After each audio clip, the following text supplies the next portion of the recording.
and/or sale of oil, gas, and other minerals from the lands described in said trusts.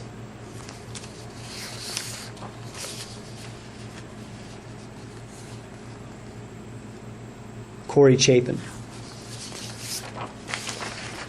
This is when my grandmother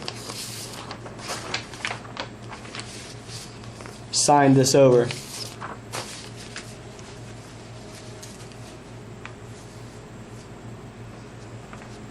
This is the other one she started. Lightning Investments.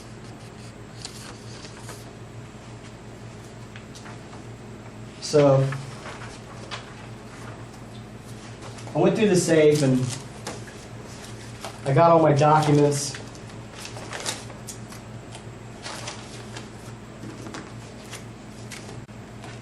Everything that proves that this is mine.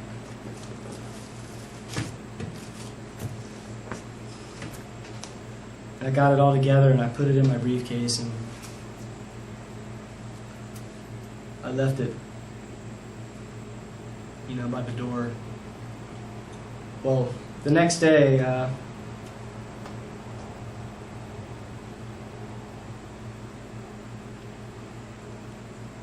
my wife we got in another argument. She left. She took the kids. And she said a bunch of stuff to me, degrading. So the Lord speaks to me. He said, all right, let's do this. Get your stuff. The museum's about 8 hours away. It's in Cornersville, Tennessee. Takes 7 hours, 8 hours to get there.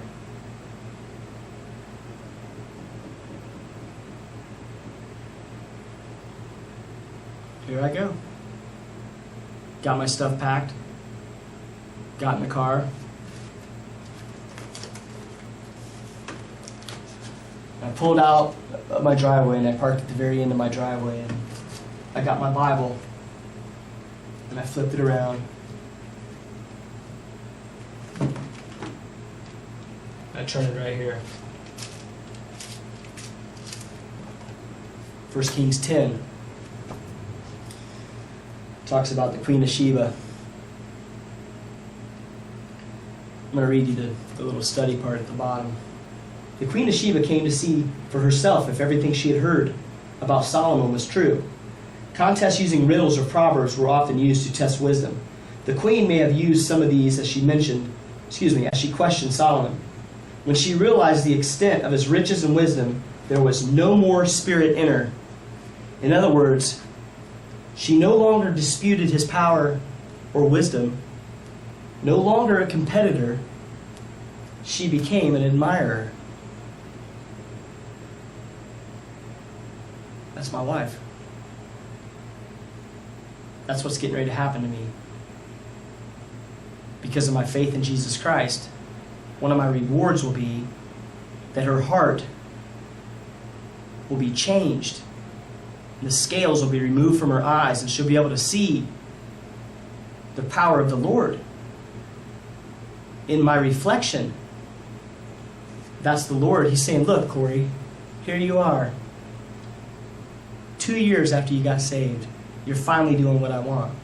It took you 2 years to figure out, this is what I want you to do. And you're doing it.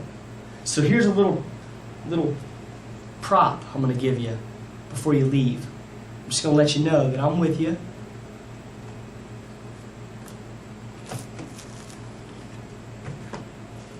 Now I got to backtrack a year,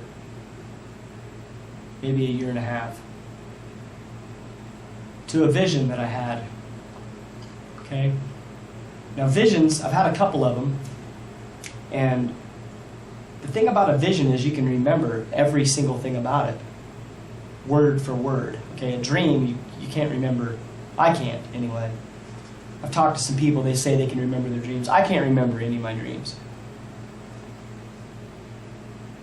But I know this was a vision. In my vision, I was in a convertible, going over an overpass, and jumping off the side of the overpass and my car landed in the top of a tree, about 60 feet high. I climbed out of the car, and I fell down. But on my way down, I reached out and grabbed a branch, and it bent, and then when it snapped and broke, I reached out and I grabbed another branch. And that branch bent, and when it snapped and broke, I reached out and grabbed another branch. The same thing happened. It bent, and it snapped and broke, and I was on the ground. Unharmed. I looked up, my car was up in the tree, and I was like, how am I going to get that down? And then it fell. But instead of like crashing, it just turned and drove away. And it was headed towards my kids, and my family were like corralled together. And the car like glanced off and drove away. No one got hurt. So I'm like, what is that? You know, what is that?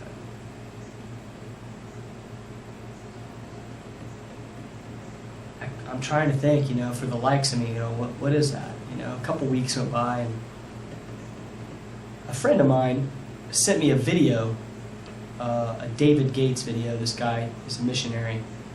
And I'm watching the video, and I hadn't had time to watch it all, and I was trying to get my wife to watch it, and she wouldn't watch it, so I paused it a couple times, and I had this vision, and I'm sitting there on my stairs, I'm looking at my computer screen, and I'm watching the video. Well, in the bottom left-hand corner where the kilobytes per second flashes, like every so often, the name of the video appears there.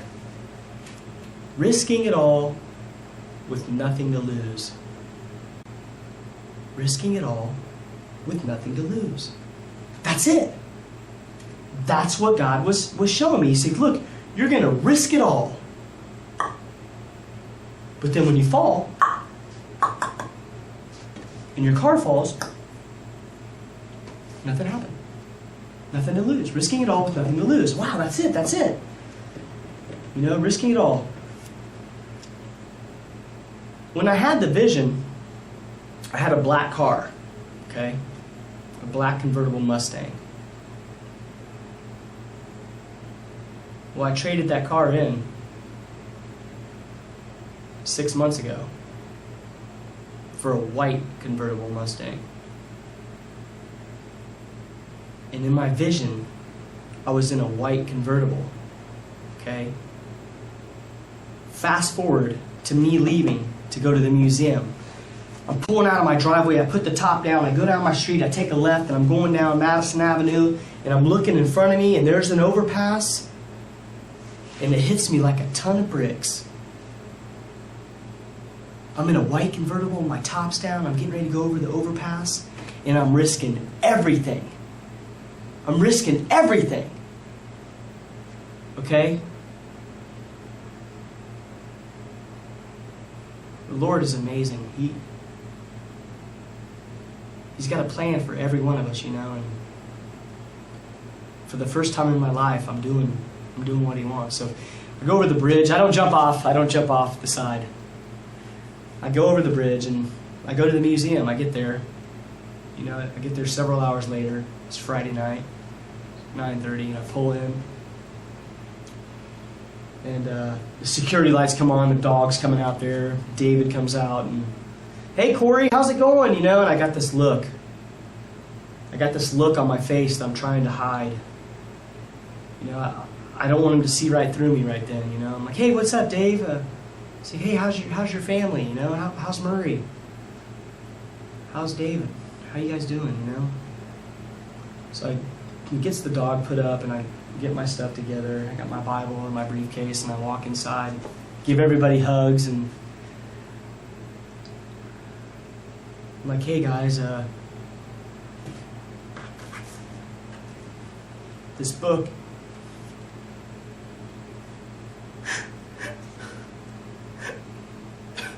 this book has brought me here tonight. They're like, what's going on, Corey? I'm like, you guys got to hear what happened to me. So they all sit down, and I told them the same thing I just told you guys, word for word. Showed them the script.